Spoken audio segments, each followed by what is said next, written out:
Hola amigo del canal de Andrés Carino, donde todo lo que hacemos es positivo. Hoy estoy muy contento porque tenemos aquí un pedazo de mujer, una mujer maravillosa y también una gran profesional, que es Regina, la llamo Regina Esteve. ¿Cómo está Regina?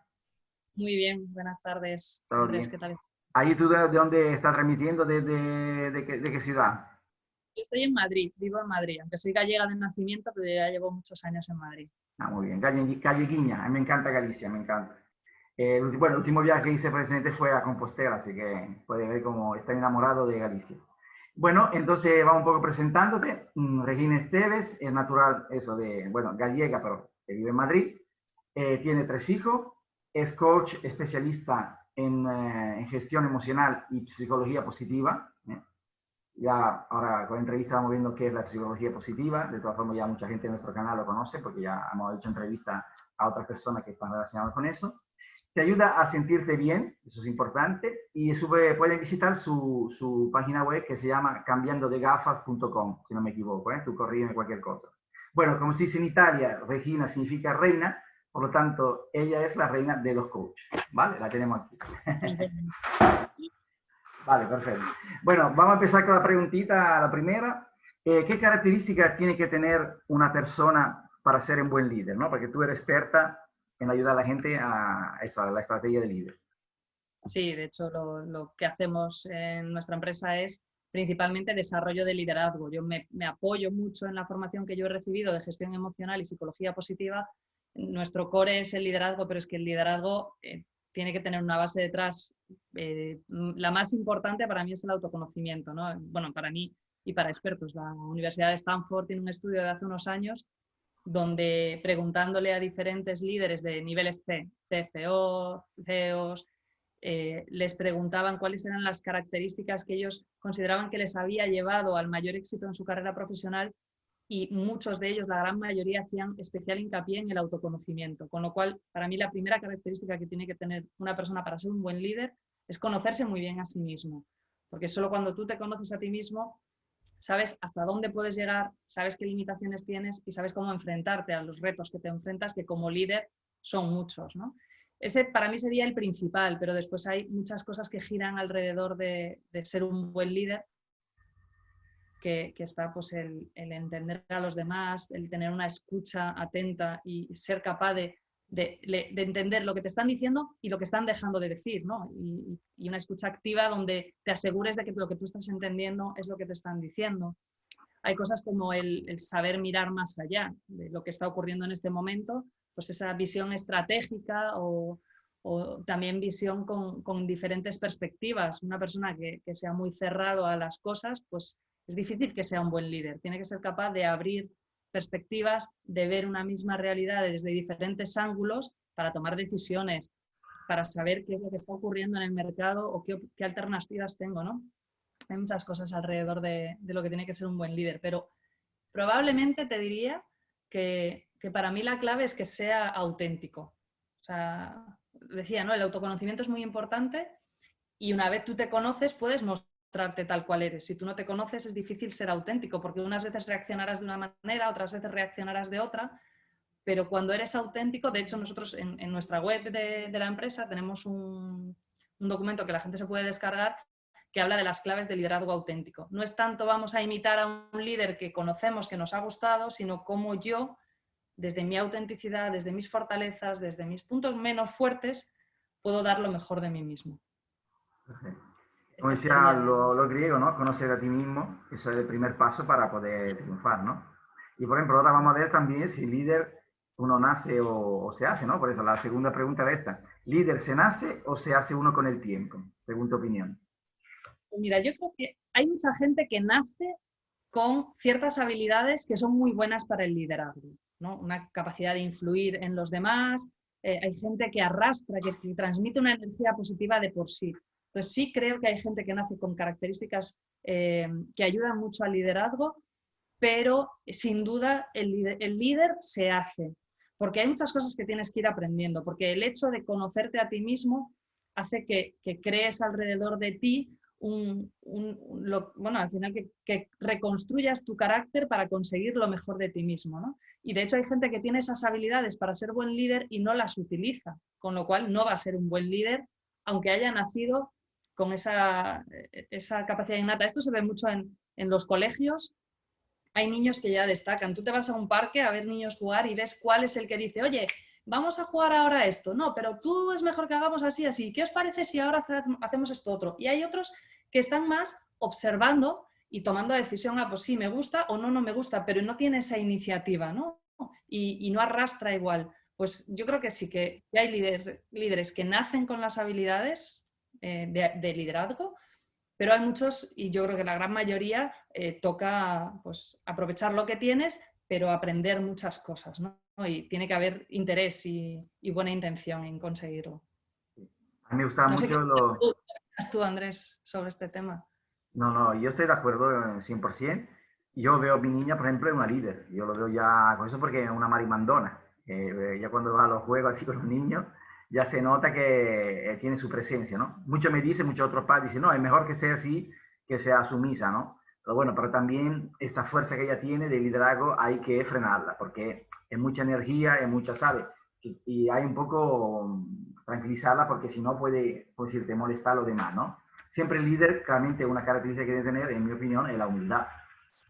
¿No? Es ser humilde, la base para que un líder. De hecho, a mí me gusta mucho, soy apasionado de la historia de Roma, y me gustan mucho los líderes, los generales romanos, ¿no? Que ellos, cómo eran líderes, que ellos iban a luchar, comían, dormían, hacían todos los soldados. Los verdaderos generales que triunfaban, que ganaban la batalla, eran esos, que estaban con los soldados 100%.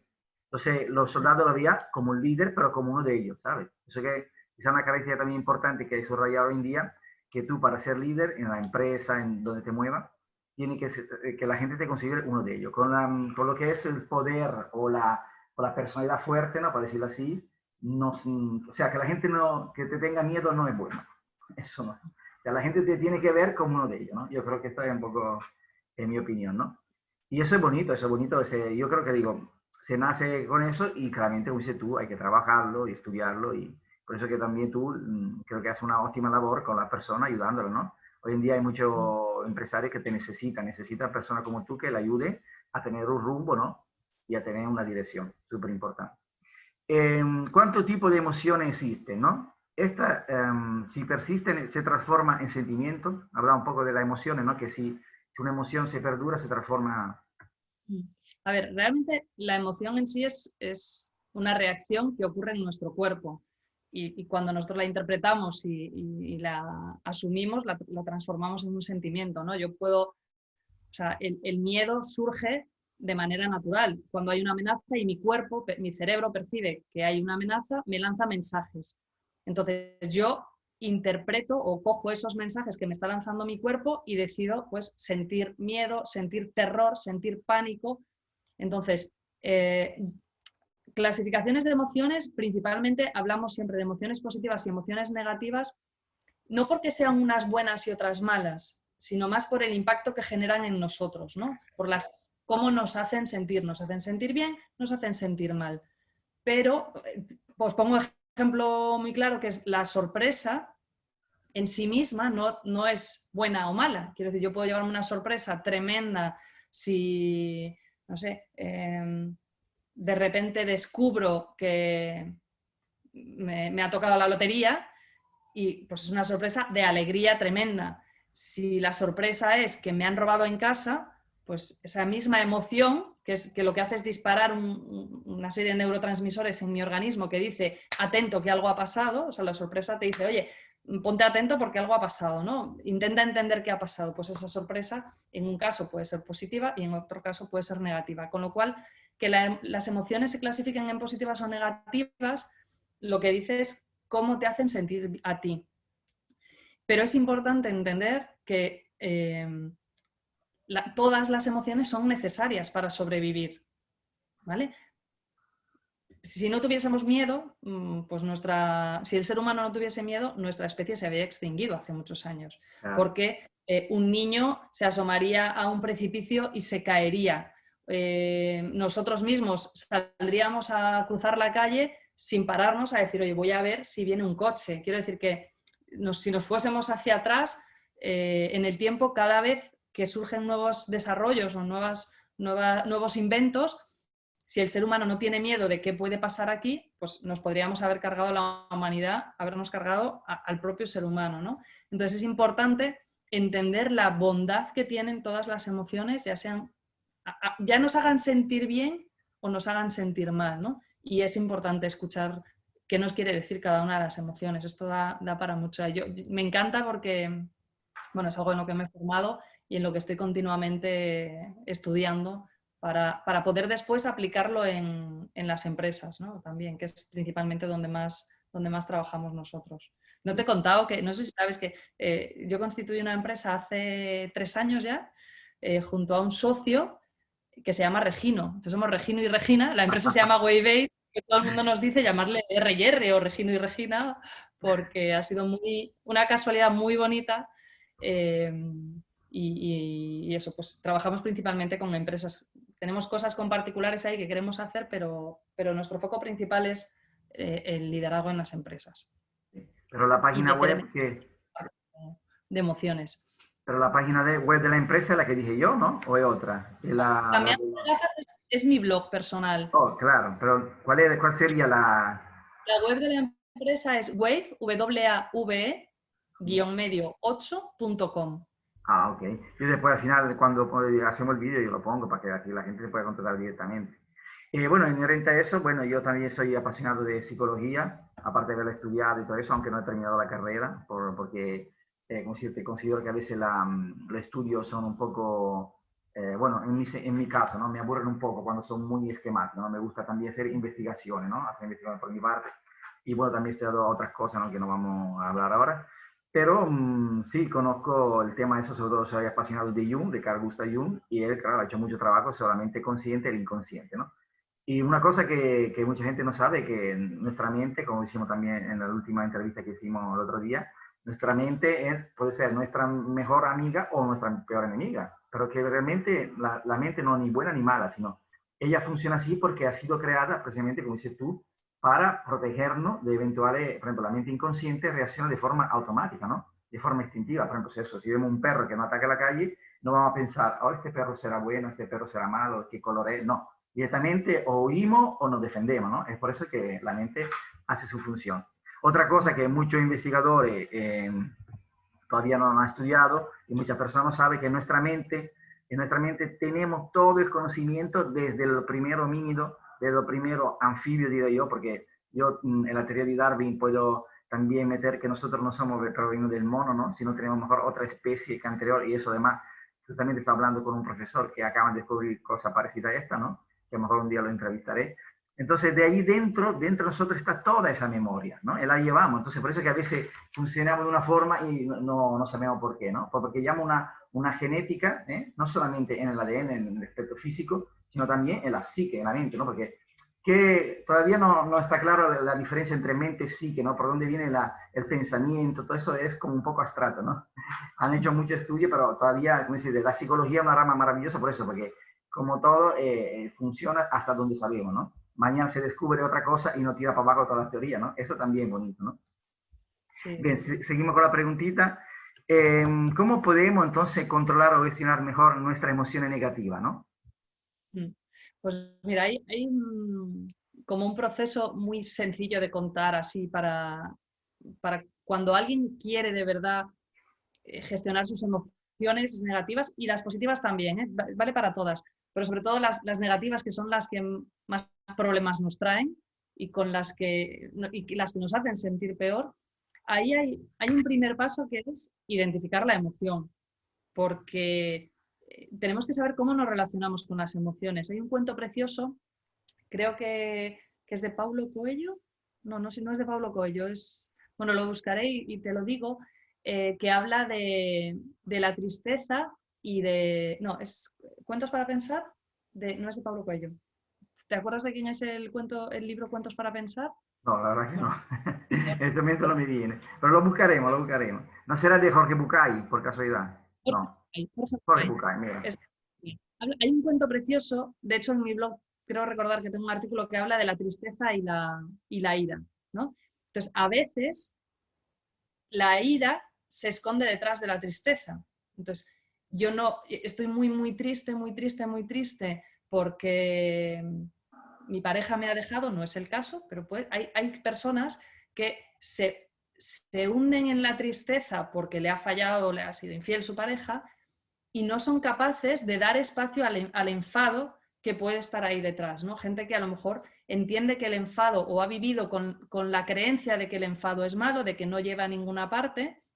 Entonces lo que hace es que la tristeza envuelve a la ira y claro, entonces no estamos dejando que la ira se manifieste y la rabia, lo que dice, el mensaje que nos trae, como todas las emociones, cada una nos trae un mensaje. Pues la ira te trae un mensaje que es, oye, hay un límite que tú tenías establecido que alguien ha rebasado. Entonces, oye, tienes que levantar la mano y decir, que aquí hay un límite que has rebasado. Aquí hay que hacer algo para asegurar que esto no vuelve a pasar. O, no sé, hay una serie de acciones que tienen que venir una vez yo tomo conciencia de que ese límite se ha rebasado o que una necesidad que yo tengo no se ha cubierto, ¿no? Tiene que ver también con ese límite, ¿no? Hay una necesidad que establece ahí un marco en el que se tiene que actuar. Y si la otra persona o quien sea no actúa, yo me enfado.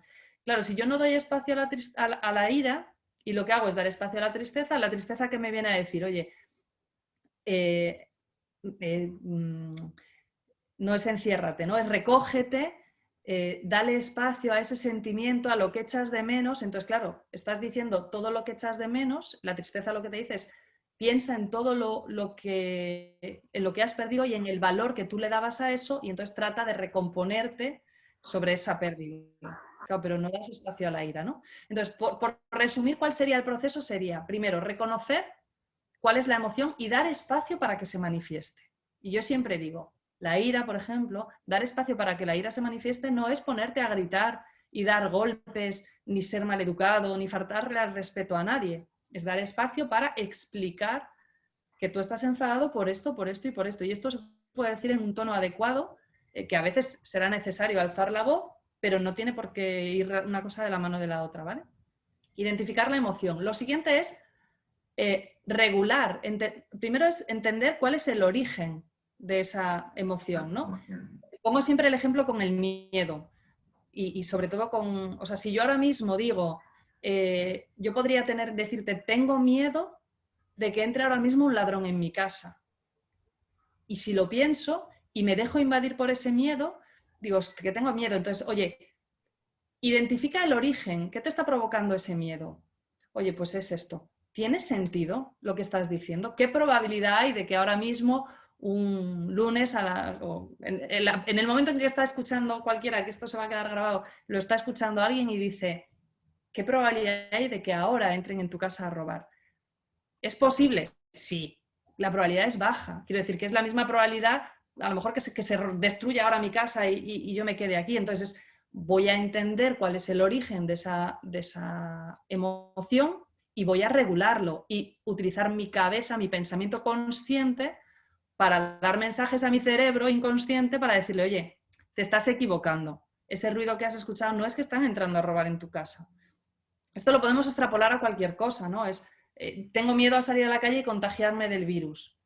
Sí, existe esa probabilidad, pero ¿qué haces? ¿Te quedas en casa? Pues cuando surgió en los inicios de la pandemia, era bastante lógico, oye, me quedo en mi casa, y sobre todo porque nos lo dijeron, ¿no? Te tienes que quedar en tu casa. Cuando ya fueron abriendo, ha habido mucha gente que no ha querido salir a dar un paseo, a tomarse un café con un amigo, aunque fuese en la calle, a dar un paseo con distancia, porque tenía miedo. Entonces hay que saber regular el origen de esa emoción, ¿no? Y una vez tienes eso, ya decir, ¿y ahora qué quiero hacer? ¿No? Si yo tengo miedo, el mensaje de la emoción del miedo es, ojo, hay un peligro, hay una amenaza que está acechando. Y entonces yo utilizo mi consciente, no sé si sabes que en el cerebro la parte, o sea, casi todo es inconsciente y solo la parte que se gestiona en la corteza cerebral, la parte más externa del cerebro, es la que donde se maneja lo consciente. Entonces, yo tengo que decirle desde mi consciente a mi inconsciente,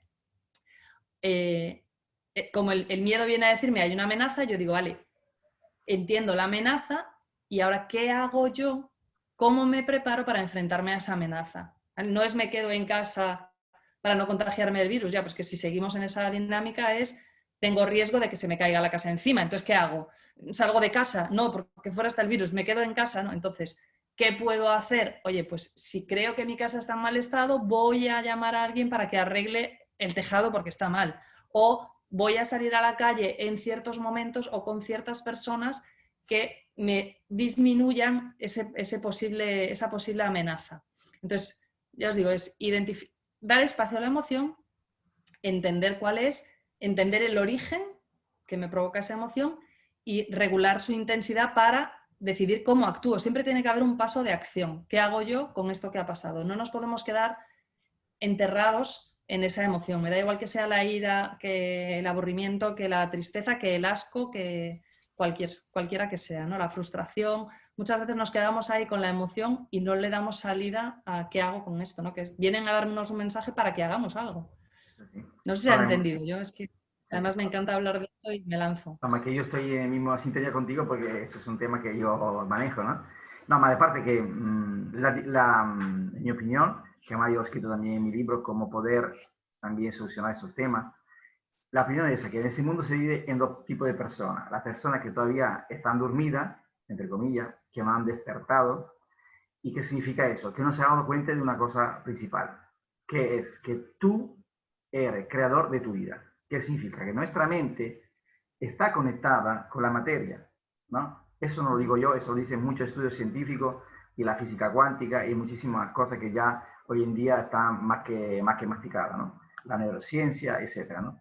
Por lo tanto, muy sencillo, si tú piensas que eres víctima de todo acontecimiento de la vida, tú vas a tener una vida, como decirte, básica, no vas a poder realizarte ni expresar lo que realmente quieres hacer. ¿Por qué? Porque tienes atadura que, como decirte, no crees, ahí, bueno, ya podemos entrar después en el tema de la fe, que es otra cosa, pero la hagamos apartado, pero no crees que tú puedes crear tu vida. De hecho, también el sistema y también las religiones, la religión, yo soy creyente, pero no religioso, ¿pero por qué? Porque sé que la religión, como decían muchos autores famosos, es el opio del pueblo. La religión está hecha para meterte una idea de que tú tienes que ser dependiente de otra institución o de alguien. Mientras que realmente, yo lo hablo también como mi experiencia, por amor de Dios, y en mi opinión. Realmente tú puedes crear tu vida, ¿de acuerdo? Y una forma para poder trabajar, lo digo brevemente porque eso podríamos estar aquí, hacer un programa solamente para eso, la forma donde tú puedes influir en tu inconsciente es precisamente recién levantado de la cama y antes de acostarte. ¿Por qué? Porque el cerebro entra en diferente onda, ahora te digo, no vamos a explanar, no explicar bien, pero entra en otro tipo de onda y conecta más fácilmente con el inconsciente. Por lo tanto, yo utilizo decretos que hacen que tú te creas lo que está diciendo y automáticamente la mente lo toma para verdadero y automáticamente, como decirte, lo crea en tu vida, ¿no? Esto parece un poco fantasía, ¿no?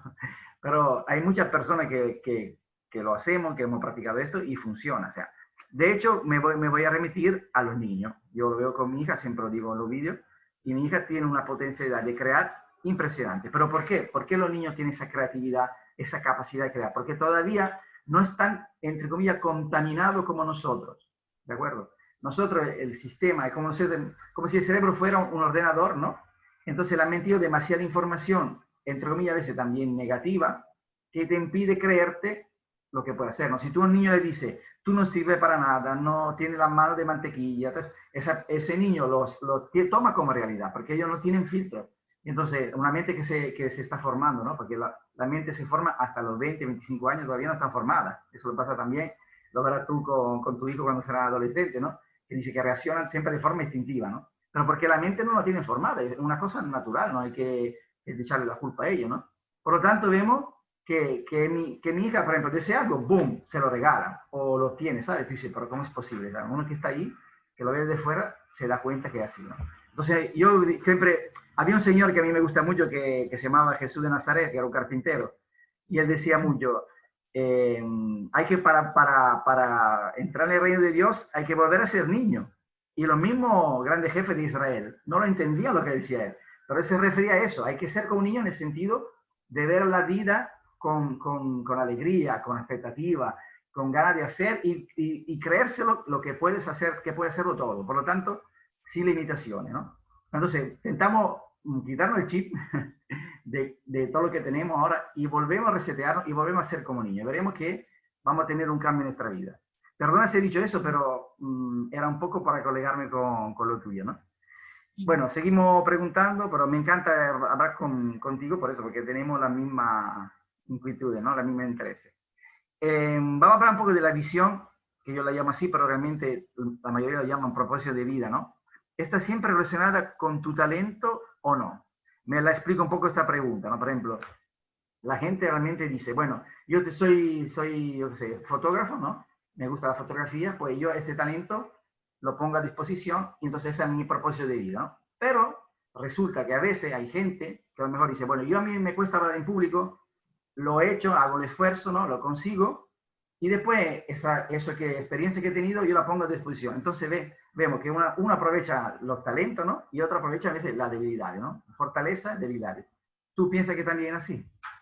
Bueno, yo lo primero es que para mí son conceptos diferentes, pero yo creo que esto es cuestión de vocabulario, ¿no? Para mí, una visión es la idea de hacia dónde quieres ir, ¿no? Por ejemplo, yo, en la empresa que tenemos mi socio Regino y yo, nuestra visión es tener dentro de un tiempo un espacio físico. No tenemos oficina ahora mismo porque trabajamos principalmente en las oficinas de los clientes, pero sí en nuestra visión está tener un espacio donde impartimos nuestras formaciones, donde tenemos formación tanto para empresas como para particulares. Bueno, hay una serie de elementos que están en esa visión, ¿no?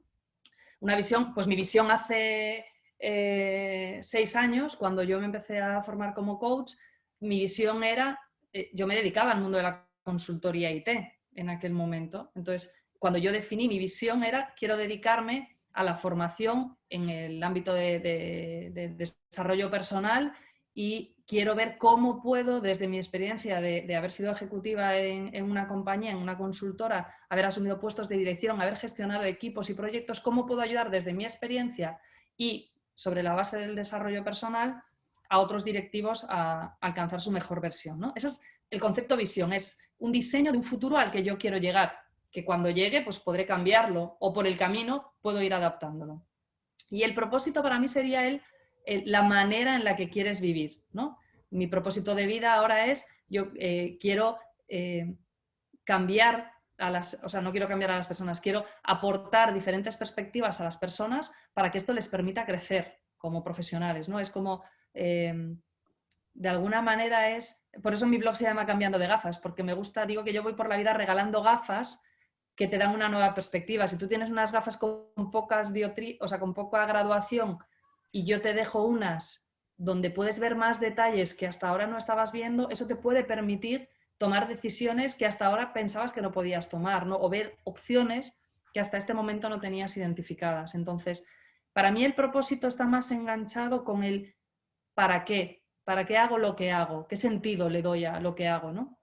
Entonces, sí podría ser que, fíjate, yo creo que sí que está muy ligado con los talentos personales, los talentos que tiene cada uno, ¿no? No creo que esté directamente relacionado, ¿no? De, pues yo comunico bien, mi propósito es comunicar, sino mi propósito es X y me apoyo mucho en mis fortalezas, que la gran mayoría de las veces viene de talentos innatos que he desarrollado, y lo utilizo para desarrollar mi propósito, ¿no? Pero el propósito de una persona puede ser, oye, pues asegurar que mis hijos vivan en un lugar mejor. Y entonces todo lo que yo hago en mi vida tiene que estar orientado a asegurar ese futuro que yo espero para mis hijos, ¿no?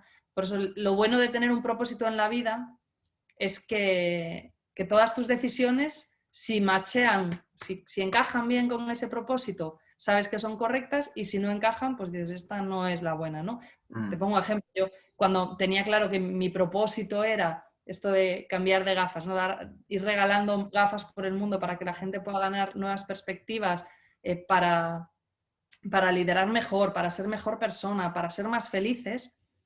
En el momento en que yo tengo claro eso, a mí me surgió, estando todavía en la consultora IT, me surgió una oportunidad para irme a un cliente con la posibilidad de ser CEO de la compañía. Era 2 años en una posición que me iba a dar paso a ser CEO de la compañía.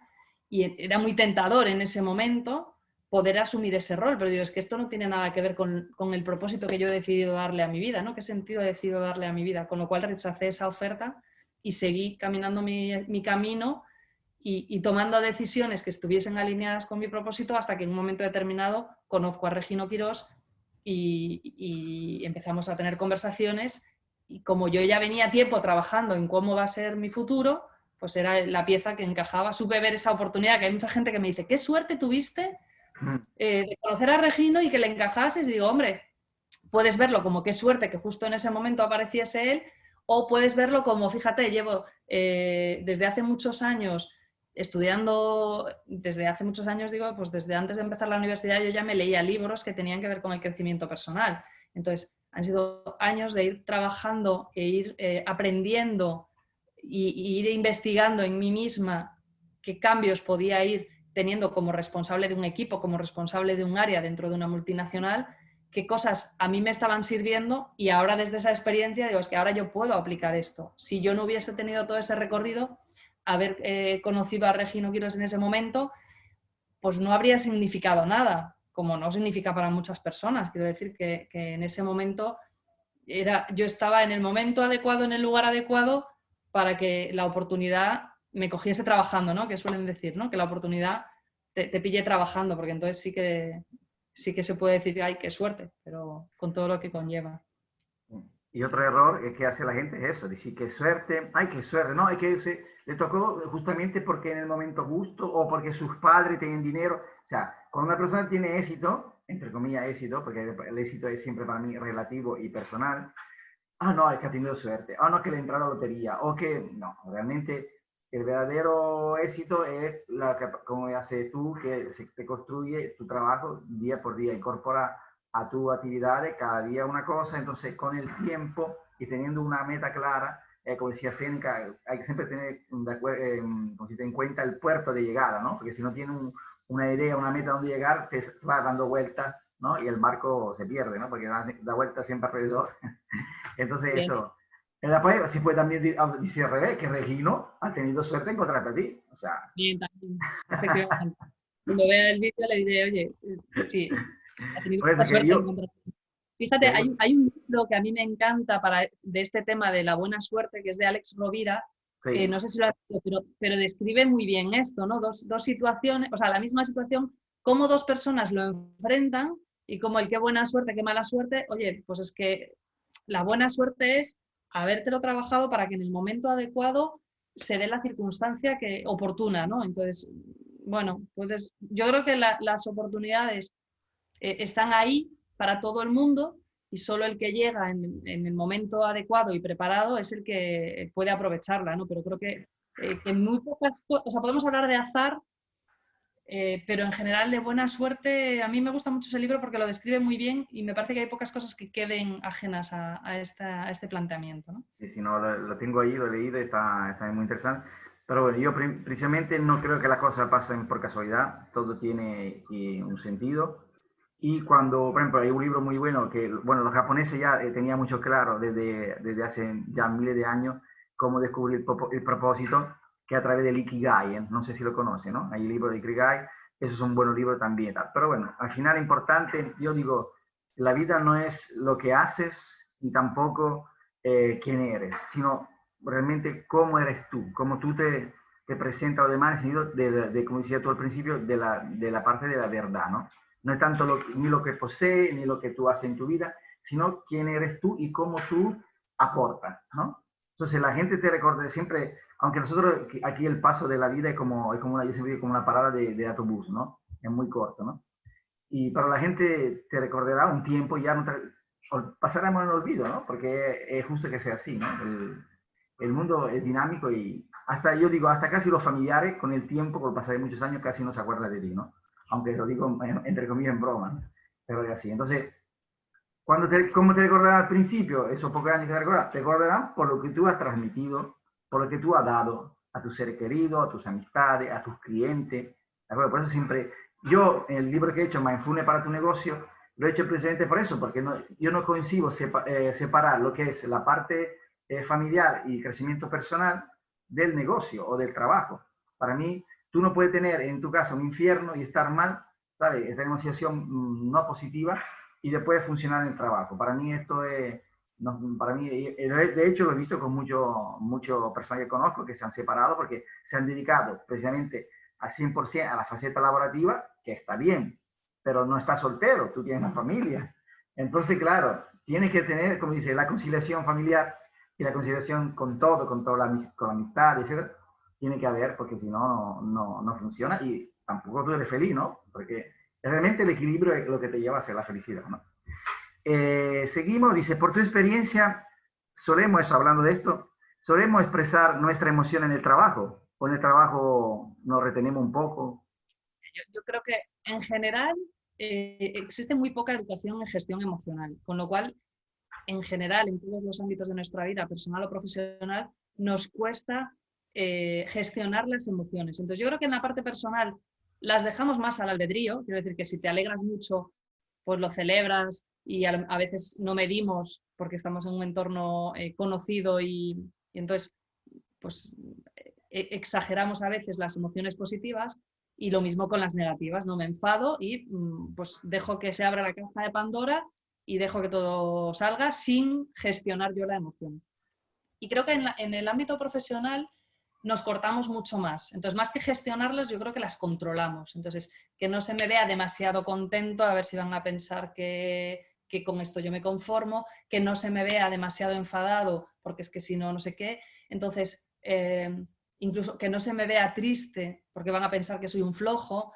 Creo que ahí, afortunadamente, creo que cada vez se están sumando más empresas a esta idea de que en el trabajo no tenemos solo empleados, tenemos personas y esas personas pues llevan todo su pack y una persona tiene emociones, entonces hay que dejar que fluyan las emociones, ¿no? Entonces, afortunadamente yo creo que cada vez más, pero creo que todavía queda mucho por hacer, ¿no? Y a mí me gusta mucho en entornos profesionales, cuando doy un curso de liderazgo de equipos, les digo que en el trabajo puede haber amor.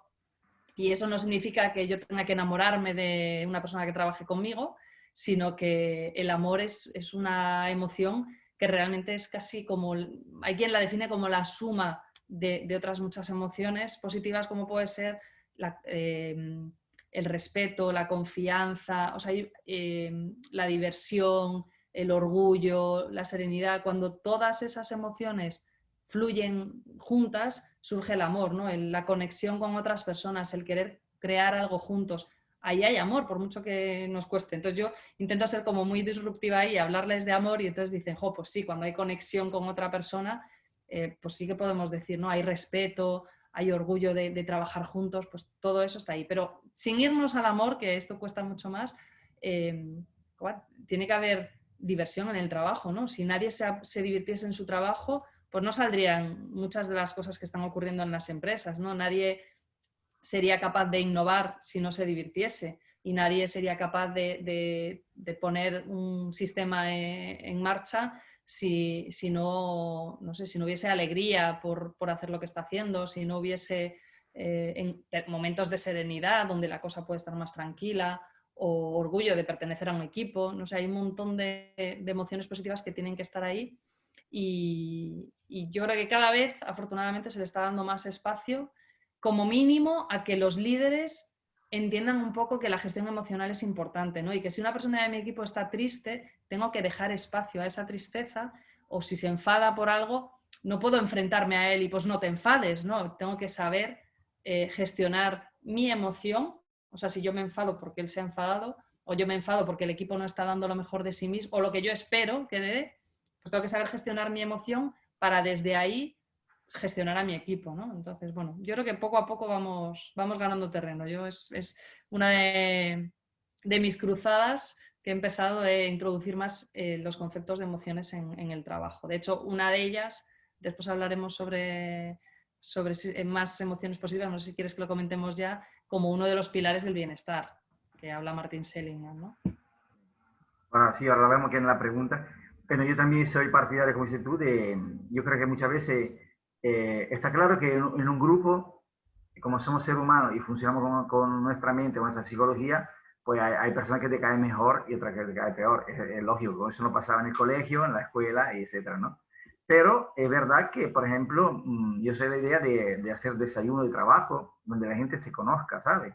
No desayuno sin, donde está el jefe ahí pendiente, no, sino que los mismos empleados se reúnan, se vayan conociendo. Porque a veces, a lo mejor la pereza que hay dentro del trabajo, si uno te conoce, oye, dice, bueno, pero Regina no es tan mala, ¿no? ¿Sabes? Que porque a veces uno se hace una idea porque simplemente mejor aquel día le ha contestado uno por teléfono, hey, no, estoy liado, no sé qué. Tal digo, a veces se crea esa situación y dice, ay, con aquella no quiero hablar, es antipática, ¿no? Dice, no, resulta que cuando la conoce, oye, pero mira, esta persona no es tan mala y puedo tener una relación. O sea, yo creo que eso de hacer comunidad en el trabajo, al final, porque siempre hay gente que entra, sale, ¿no? En una gran empresa, a lo mejor, que van y vienen, pero el núcleo, se puede crear un núcleo bueno, positivo. De hecho, en el equipo de fútbol se trabaja mucho eso.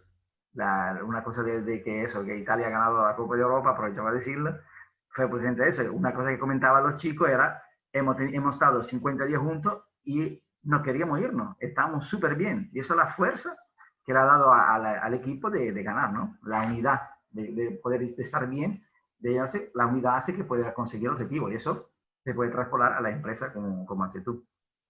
Bien, por eso la pregunta es una famosa frase de Alfred Adler, dice que el padre de la psicología individual, en el sueño se revela el problema vital de un individuo de una forma simbólica. ¿Está de acuerdo? ¿Qué piensa un poco tú de eso? ¿Cómo ve el tema así de los sueños? No he estudiado, bueno, te iba a decir, no he estudiado mucho, no he estudiado prácticamente nada de la psicología. Yo no soy licenciada en psicología, soy licenciada en matemáticas, sí me he especializado en psicología positiva, he hecho un máster, pero no tengo toda la formación de psicología y es cierto que no conozco muy bien las teorías de Adler. Sí creo, porque sí que, bueno, estoy todavía estudiando y aprendiendo conceptos, temas de neurociencia, porque he leído cosas, pero ahora quiero formarme más de una manera más sólida. Entonces sí que, como hay muchísimas cosas en nuestro subconsciente, pues de alguna manera sí que creo que en los sueños puede haber bueno, información que está en nuestro cerebro y que pueda ser de utilidad. Pero no conozco el detalle como para empezar a formarme una opinión sobre cómo impactan los sueños o cómo podemos interpretarlos para utilizarlos en beneficio. Yo, sinceramente, a título personal, yo es que además sueño muchísimo y los recuerdo mucho. Yo me levanto cada mañana y recuerdo uno, a veces hasta 2 o 3 sueños. Y pues nada, les dedico unos minutos para intentar entender si hay algo que me aporta y si no los desecho. Tampoco me enredo mucho porque a veces son cosas muy extrañas y bueno, no voy a jugar aquí a ver si me entero de algo que no quiera enterarme, ¿no? Y no, por ejemplo, una de las preguntas de eso, pero la hacían Freud, Jung, lo grande eso, Adler también, como Freud, que era el padre de la psicoterapia, ¿no? Simplemente, yo por ejemplo también sí lo hago, por ejemplo, cuando tú sueñas algo, escribirlo, ¿no? A recién levantada, porque si no después te olvidas, además porque decimos, cuando recién te levantas todavía está conectada con tu inconsciente. Entonces, ¿por qué los sueños es bueno apuntarlo? Porque que muestra cómo es tu inconsciente en ese momento, ¿no? Porque también, con decirte, te puede enseñar cosas que tú después de reflexionarla, ¿no? Te dice, ostras, pero es verdad, me está pasando esto, o mira, puede descubrir cosas interesantes. Por eso te lo aconsejo que empieces a hacerlo cuando te apetece y probar un poco y decir, contra, efectivamente, bueno, ellos lo decían porque era materia de ellos de estudio, ¿no? Tenía esa, como era su vicio, ¿no? De la psicología, pues se hacían, todo Freud y Jung, se trabajaban ellos mismos, ¿no? Se dice, ¿qué has soñado tú? Y se analizaba uno con otro, ¿no? Bueno, eso es, o sea, los psicólogos están locos. Los psicólogos ya llegan a un punto que llegan a la locura. Como decías tú antes, ¿no? Que hay mucha información en el inconsciente y entonces ahí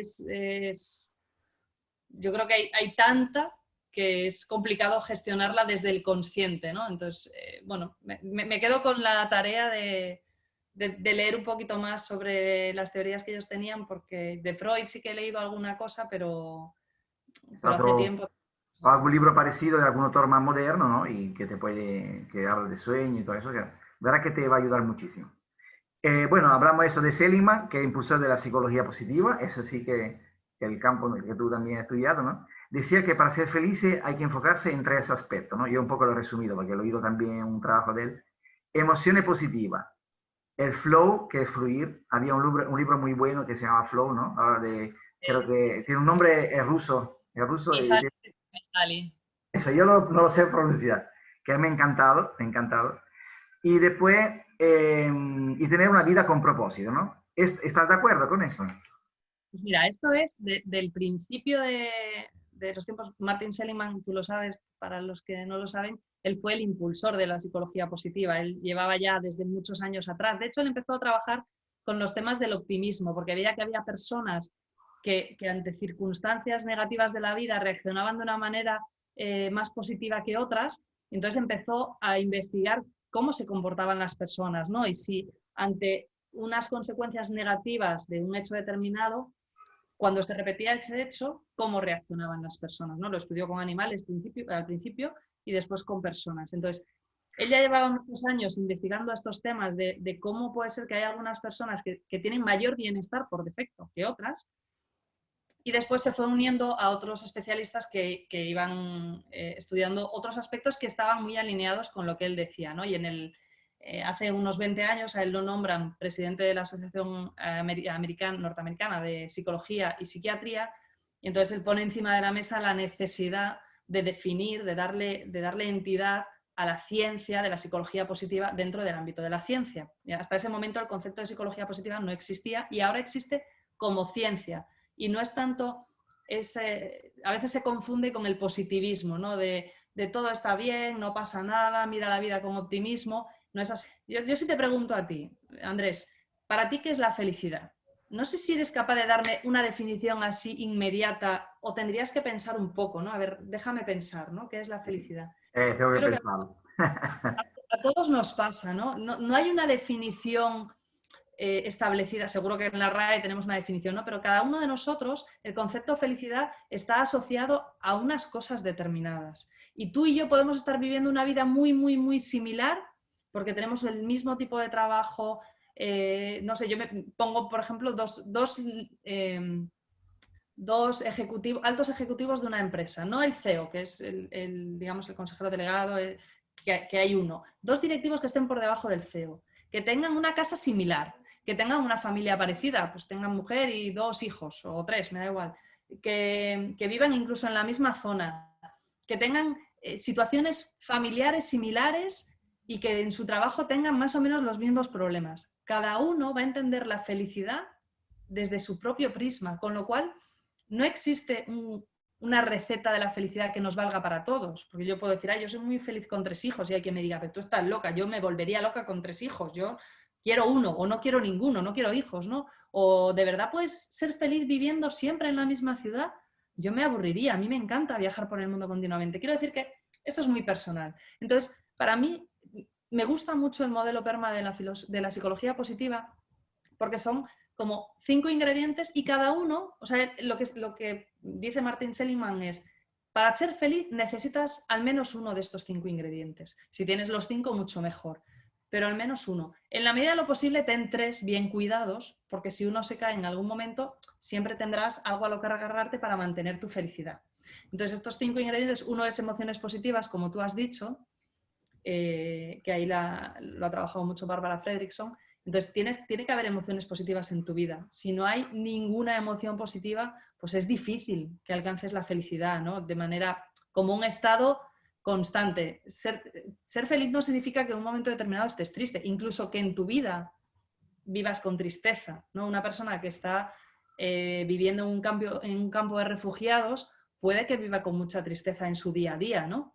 Pero eso no quita que sea una persona feliz, ¿no? Yo recuerdo cuando viajé a África, estuve en Kenia y en Tanzania en un viaje de placer y veía, o sea, sí conocimos a las personas locales y decía, jo, con qué poquito se conforman, ¿no? Y qué poco necesitan para ser felices, ¿no? Incluso yo viví en Sao Paulo un año y conocí a mucha gente que vivía con muy poquitos recursos y conocí más de lleno, ¿no? Porque en África fue más de turismo, no me dio tiempo a conocer, pero en Brasil llegué a conocer a personas y a vivir su día a día con cierta cercanía como para percibir que realmente no era momentáneo de estoy aquí pareciendo que estoy bien, ¿no? Entonces, quiere decir que incluso habiendo emociones negativas uno puede alcanzar la felicidad, porque hay otros pilares, ¿no? Está emociones positivas, que es la P de, en inglés, Positive Emotions, la E es de Engagement, es el flow del que habla Mihaly Csikszentmihalyi, que para que nos entendáis los que estáis escuchando es esas actividades que te envuelven de tal manera que pasa el tiempo y no te enteras, pero que tú estás haciendo algo de manera activa, ¿no? Yo siempre pongo el ejemplo que a mí me pasa con los puzzles. Yo tengo una capacidad buena para hacer puzzles, o sea, una capacidad para detectar el detalle, ¿no? Para la atención al detalle. Entonces yo veo la carátula del puzzle y empiezo a buscar y de repente entre miles de piezas encuentro la pieza que necesito. Entonces ahí estoy aplicando una fortaleza mía y yo puedo pensar, me voy 10 minutos a hacer el puzzle y cuando miro el reloj pensado que han pasado 5 o 10 minutos, ha pasado una hora. Y esto me ha pasado, os lo digo de verdad, ¿eh? Entonces el flow es esas actividades que te absorben y no necesariamente tienes que estar bien mientras las haces. De hecho, lo que ocurre es precisamente es que pierdes la noción del tiempo. Pero si tienes actividades de ese tipo en tu vida, eso te provoca bienestar. Bienestar, felicidad o como queramos llamarlo. La R es de relationships, son las relaciones personales. Tienes que, o sea, para poder ser feliz es bueno que haya en tu círculo personas con las que tú te puedas sentir auténtico y te puedas mostrar auténtico. No es tanto, tú puedes tener familia, puedes tener amigos, puedes tener compañeros de trabajo, pero si tienes que estar siempre con una máscara relacionándote con cada uno de ellos, pues eso no te va a dar mucho bienestar, ¿no? Porque vas a estar en tensión de qué máscara me tengo que poner ahora, no puedo reaccionar así y esto nos lleva a lo del líder auténtico, ¿no? Si tú tienes gente alrededor con la que te permites ser tú mismo, pues eso te va a dar más bienestar. La M es de meaning, es el propósito, ¿no? Tener un sentido, que vivas tu vida para algo, que haya algo que te haga levantarte cada mañana y digas, oye, yo estoy en esta vida porque quiero conseguir esto. Entonces, cada uno el propósito que tenga. Esto es algo muy, muy personal y que cada uno decide. Hay gente que dice, es que yo no encuentro mi propósito. No es que lo encuentres, es que lo decidas. Y en un momento determinado tú tienes que tomar esa decisión de qué quieres hacer con tu vida, ¿no? Y la A es de achievement, que son los logros. Claro, hay gente que vive muy feliz porque está continuamente consiguiendo cosas y a lo mejor no tiene unas relaciones muy estables o muy sólidas que le permitan ser auténtico. A lo mejor no tiene especialmente definido el sentido que le quiere dar a su vida, pero es alguien que está continuamente consiguiendo cosas, ¿no? Esto pasa mucho en carreras profesionales que se disparan mucho, entonces ahora consigo esto, ahora me ascienden, ahora me contrata esta otra empresa, ahora tal, pero a veces llega un momento donde, vale, ¿y ahora qué? Porque ya he conseguido llegar al tope de lo que yo puedo llegar, ¿no? Ya soy CEO de una compañía grande, ¿y ahora qué? Y ahí, claro, si no tengo ninguno de los otros 4 pilares trabajados, pues se cae el del logro y entonces pierdo la felicidad, ¿no?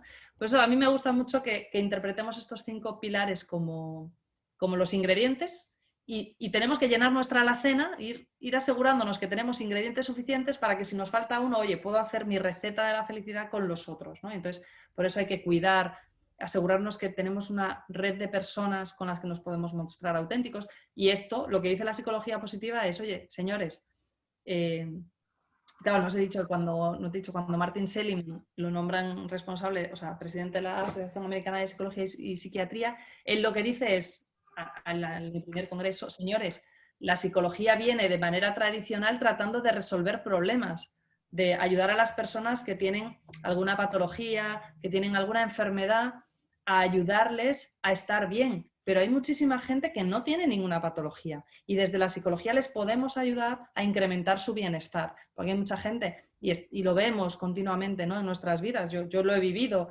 estoy mal y no sé qué me pasa. Y no tengo nada de que quejarme, no tengo un problema grave, pero yo no estoy bien. Entonces, descubrir todas las herramientas que tenemos a nuestro alrededor para conseguir ese bienestar, a mí me parece clave, ¿no? Y esto nosotros lo utilizamos mucho en las empresas para decirle a los líderes, oye, asegúrate de que tú como líder tienes bien cuidado tu perma en el ámbito laboral, porque cuando tú consigues eso, tú vas a estar bien en el trabajo. Y asegúrate de que creas el contexto adecuado para que las personas que trabajen contigo puedan tener también su propia receta de la felicidad y puedan tener ingredientes de los que beber, ¿no? Si tú creas mal ambiente en el trabajo, pues tu equipo a lo mejor no consigue ese pilar, desarrollar ese pilar de relaciones, ¿no? O si no permites que haya emociones positivas, pues estás cohibiéndole. Entonces, a medida que vas reduciéndole la capacidad o el espacio donde poder desarrollar esos 5 pilares, está reduciendo su bienestar en el trabajo y por consiguiente está reduciendo su productividad, porque esto se ha demostrado que hay una relación directa entre el bienestar de las personas y su productividad. Así que aquí el PERMA y Martin Seligman tenemos que agradecerle muchísimo que nos haya descubierto esto porque vamos, es decirnos a todos que tenemos de alguna manera la posibilidad de ser felices, de encontrar el bienestar, si no queremos hablar de ser felices, podemos trabajarlo. Uno u otro, igual no los 5 ingredientes, ¿vale? Los 5 pilares, pero sí que al menos algunos de ellos. No, yo estoy de acuerdo 100%. Lo único que, claro, que yo creo que Seligman no ha dicho una cosa, o sea, que la felicidad sí es posible alcanzarla, y yo estoy de acuerdo, pero claro, que sea duradera, es el tema. Yo creo que estando aquí en este mundo, ¿no? Donde consiste, aunque como decíamos antes, nosotros tenemos la capacidad de crear nuestras situaciones, siempre estamos sujetos a la materia, estamos sujetos a agentes externos que no podemos controlar, ¿no? O sea, si nosotros creamos, tenemos esa capacidad de crear, pero hay siempre cosas que no podemos controlar, ¿no? Por lo tanto, por ejemplo, yo qué sé, se te muere un familiar, entonces sí que vas a ver un momento triste de tu vida, ¿no? Pero Sí. que decirte, yo creo que la felicidad existe, estoy de acuerdo con el PERMA, que me lo voy a estudiar bien porque me gusta, voy a profundizar, pero te digo, yo siempre creo estar en esta matriz, para decirlo así, la felicidad plena 100%, yo creo sí que puede haber momentos de felicidad, ¿vale? Yo creo que la vida no es una subida, no es tampoco una bajada, sino como una montaña rusa, que hace así, alto y bajo, entonces tiene tu momento de super felicidad y momento de tristeza, que como decimos, hay que vivirlo, hay que disfrutarlo, ¿no? Dime, Regina. Yo creo que, o sea, sí que, por eso no, la felicidad no está considerada como tal una emoción positiva, porque es más un estado, y como tiene que ver mucho con cómo decidimos cada uno ser, hay momentos donde me oirás decir, yo soy muy feliz y a lo mejor estoy pasando un mal momento, pero estoy pasando un momento difícil donde a lo mejor no hay emociones positivas, pero sí se mantiene vivo el hecho de que yo tengo un propósito de vida y tengo personas que están acompañándome. Claro, no vas a decir, estoy feliz porque, no sé, he perdido un proyecto importante que era clave este año para nuestra empresa. Pues lógicamente no voy a decir estoy feliz en este momento, no es estoy en este momento feliz, pero sí esos altibajos de los que tú hablas, el tema es asegurarte que esto no te mantenga hundido, si algo llega que rompe tu estado de felicidad, que no te mantenga hundido durante demasiado tiempo, ¿no? Que consigas decir, oye, ¿en qué me apoyo para recuperar esto? Porque pues personas que han perdido un hijo, por ejemplo, que a mí me parece algo durísimo de imaginarme, y he conocido a unas cuantas personas estos últimos años que han perdido por cáncer a un hijo, y, Tremendo. ostras, y les ves y dices, ostras, con qué fortaleza hablan, cómo han conseguido darle un sentido a su vida y vivir con esa tristeza, que la tristeza está ahí, pero eso no hace que puedan vivir una vida de bienestar. Por eso yo intento muchas veces decir, oye, no pienses en términos de felicidad, piensa en términos de bienestar, de, oye, estoy bien, ¿no? Estoy satisfecho con mi vida, tengo gente con la que me relaciono. Entonces, creo que hemos dotado, está muy manida la palabra felicidad, y creo que esto nos ha perjudicado, ¿no? Hablar tanto de, todos podemos ser felices, pues igual no es tanto el concepto que se le está dando a la palabra felicidad, y quizá en inglés hay un término que se llama bliss, que, que es eso, es como plenitud. Entonces es como, ojo, pues soy quien soy, haciendo lo que hago y estando donde quiero estar, que me parece que encaja más, ¿no? Que lo que digo, que la felicidad la hemos manido tanto que igual ha perdido esa esencia que puede dar. De hecho, PERMA no es el modelo de la felicidad, se habla del modelo de bienestar. Bienestar. Pero digo que quizá la felicidad hay que buscarla en el interior, ¿no? Eso Por dijimos supuesto, antes. yo sí que lo creo, ¿eh? Que hay mucho dentro de nosotros. Por eso que también en el mundo existe lo sobrenatural, ¿no? Aunque siempre estamos en un modelo de científico, ¿no? Esto funciona y porque hago un experimento, ¿no? Pero muchas veces cuando algo no se comprende porque, por decirte, no hay una razón científica que lo explica, pues ya dice, no, eso no existe o no sirve. No, existe, porque está ahí. Y entonces también quizás nosotros no solamente somos materia, sino, como decirte, a lo mejor tenemos también conexión con lo sobrenatural, ¿no? Ya independientemente de la creencia de cada uno, si cree que existe Claro, pero algo o no sé. en la religión es probablemente una de las cosas que les... Porque mucha gente que siente esa felicidad de la mano de su religión es porque dota de cierto sentido su vida, ¿no? Yo estoy en la tierra para, pues no sé, pues,